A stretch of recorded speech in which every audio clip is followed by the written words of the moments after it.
Sarong pamilya sa banwaanin sa Ngay Camarines Sur, orgulyo ang presensya pa kan 5 henerasyon kan sa indang pamilya. Sikreto sa halawig na buhay, pigheras kan sa indang 95 years old na lola. Aramunan sa indang istorya sa report ni Jessica Calinog. 2019 versus 2024. 5 taon na pag-ultanan, alagad pararehong mga lalawgon an manunutaran. Sinda an 5 henerasyon kan pamilya Atanasio kan Barangay San Antonio sa Ngay Camarines Sur. Istorya kan 32 anyos na si Mary.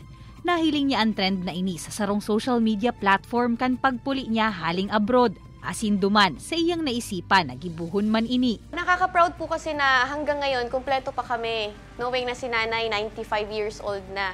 So hindi po lahat ng family na may mga ganong klaseng family na kumpleto pa. Tapos lahat kami babae. Ang 95 anyos na si Nanay Iluminada, iyo ang first gen. Second generation ang 74 anyos na si Nanay Merly. Ikatulong henerasyon man ang 53 anyos na si Mommy Lerma. Si Mary ang ika-4 na henerasyon, asinan sa iyang mga aki na sinda Alia Asinyana, iyo ang 5th gen. Kumusta man daw sa pagmati na present ang sa indang 3 generations of lolas? Ang saya po kasi po nakakabanding po namin sila palagi. Blessing man na makukonsiderar kan mga naenot na henerasyon ang presensya kan iba pang henerasyon kan sa indang pamilya. Blessing kasi bako man gabos araw ka ini kompleto. Diba? Parang bibihira lang ata kami nag-aarap ka in abot ng 5 generation. Pero gusto ko maabutan ko gabos. Para masaya.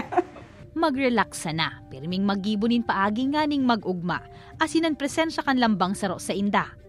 Inisubuot ang mga nahihiling ninda na nakatabang na maabot ninda ang mga nagsunod pang henerasyon.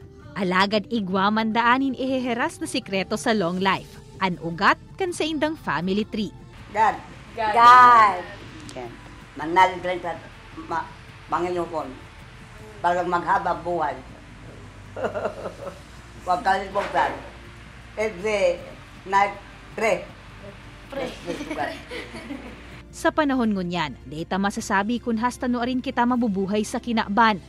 Kaya mantang yaon pa ang mga miyembro kan pamilya, let us make the most out of it and make more and more memories. Kaibanan si Carlo Abunita, Jessica Calinog, Balitang Bicolandia.